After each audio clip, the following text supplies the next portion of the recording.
Muy buenos días, jóvenes del primero año medio. Soy su profesor Alexis Salamanca, esperando que estén todos muy bien durante este proceso de pandemia. Desde acá, desde el Colegio Nidal, les doy la bienvenida a esta nueva clase de Historia y Ciencias Sociales.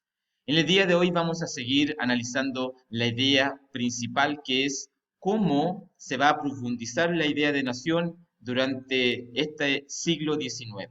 El título es La profundización de la idea de nación y vinculada principalmente al sistema educacional. Si ustedes se dan cuenta, jóvenes, efectivamente, habíamos hablado en la clase anterior que hay expresiones públicas orientadas a artistas e intelectuales que también quieren enseñar, quieren educar a la población esta idea de identidad nacional. Bueno, hoy día vamos a ver el tema educacional que es muy importante, por el cual el Estado va a tener un protagonismo relevante durante todo el siglo XIX.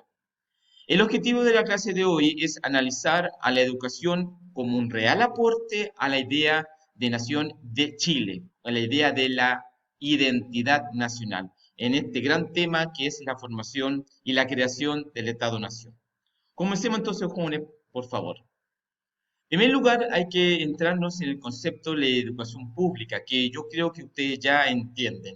Es la educación que entrega al Estado como un derecho. Y esto va a nacer efectivamente en esta época.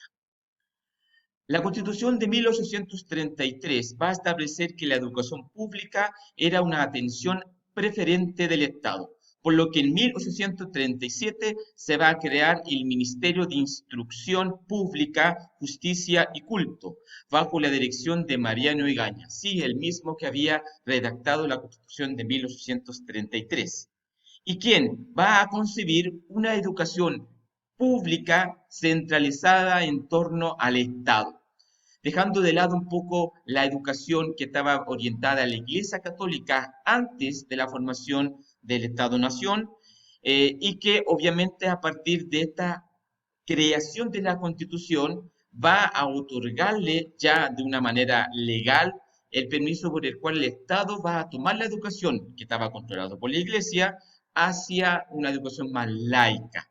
Igualmente, teniendo en cuenta la religión oficial que era el catolicismo en esta época. Teniendo en cuenta esto, esta nueva institución va a fortalecer la participación del Estado en la difusión de la cultura, en la difusión de la educación y la difusión de todas las ideas que estaban naciendo de este aspecto. Recuerden, todas las ideas conservadoras, el autoritarismo y todo lo que tiene que ver con la profundización del presidencialismo en esta época, también va a ser entregada a través de esta educación pública. Y además, ideas liberales, no hay que dejarle de lado, ¿no? Teniendo en cuenta lo anterior, la educación pública va, va a tener ciertas dificultades, va a enfrentar importantes problemas, como la captación y la retención del alumnado, que efectivamente a lo mejor en un primer momento estaban más orientados al trabajo en sus casas o en haciendas o en otros lugares más que en la educación, debido efectivamente a cómo las familias en esa época se desenvolvían. Y en la retención del alumnado, a lo mejor uno no le gustaría estar estudiando y que efectivamente a lo mejor tener dinero en la mano es más importante que estudiar en esta época. O también el insuficiente financiamiento fiscal que entregaba el Estado para poder crear escuelas o pagarle también a los docentes de esa época, que lamentablemente eran muy escasos ya a la mitad del siglo XIX.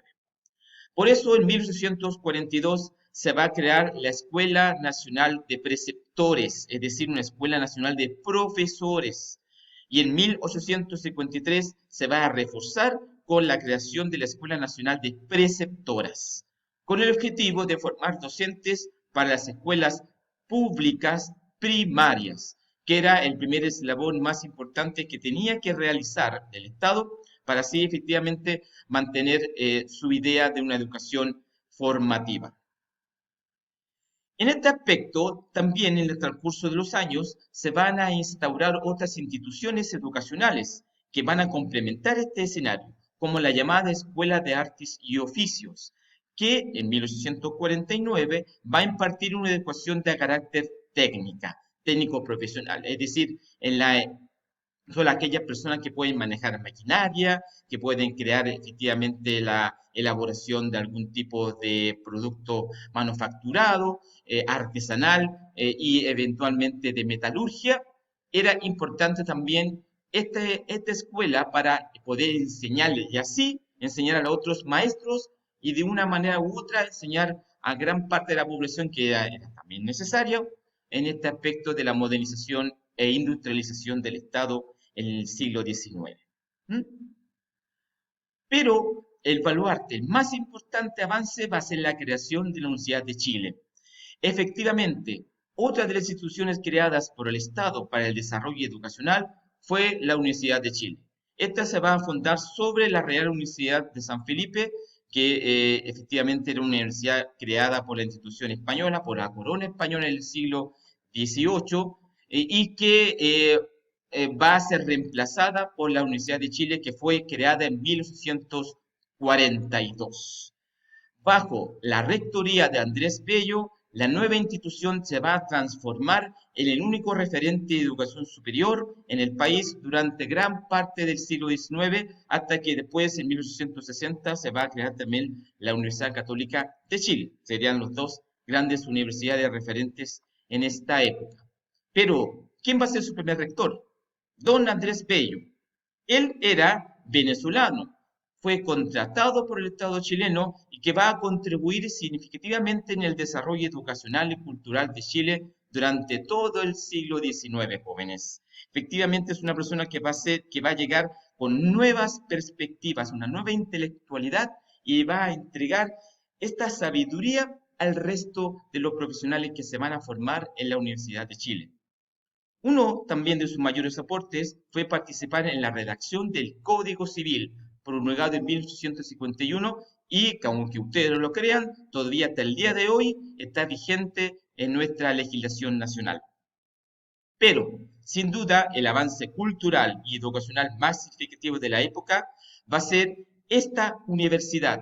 Por lo tanto, él se va a convertir en el primer rector y le va a entregar, ¿verdad?, nuevos aires, más laico, inclusive un poco conservador, pero no dejando de lado el liberalismo, porque también va a recibir a intelectuales en la universidad para expresar estas ideas y así formar el pensamiento de este nuevo Estado que ustedes saben se conoce como Chile.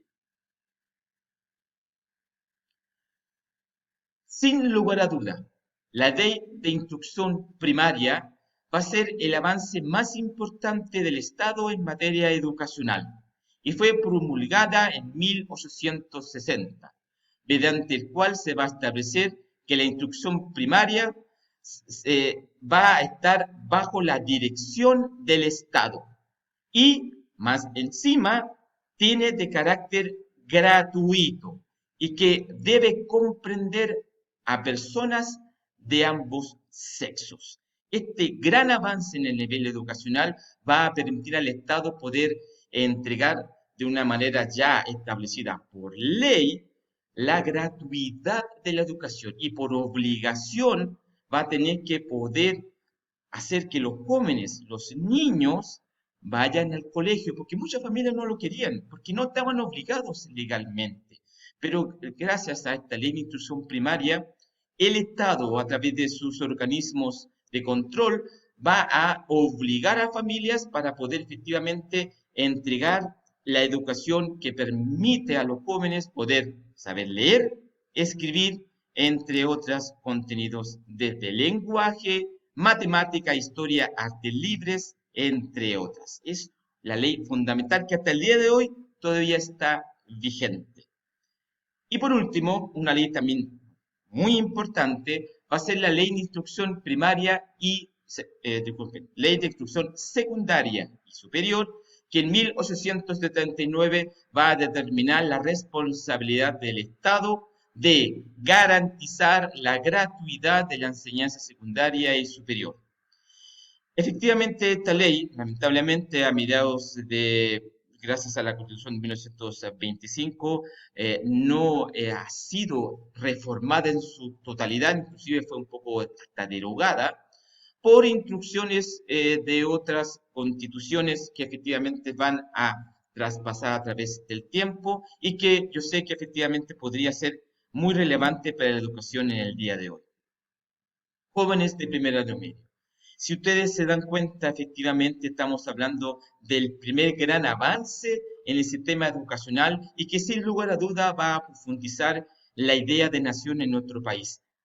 Gracias a estos grandes aportes del Estado, de las escuelas de preceptores y preceptoras, a la creación de la Universidad de Chile, posteriormente a la Universidad Católica de Chile, y a las leyes de educación primaria obligatoria y secundaria y superior, van a fortalecer y van a garantizar que las próximas generaciones puedan formar su propia idea de nación y su propia idea de Chile.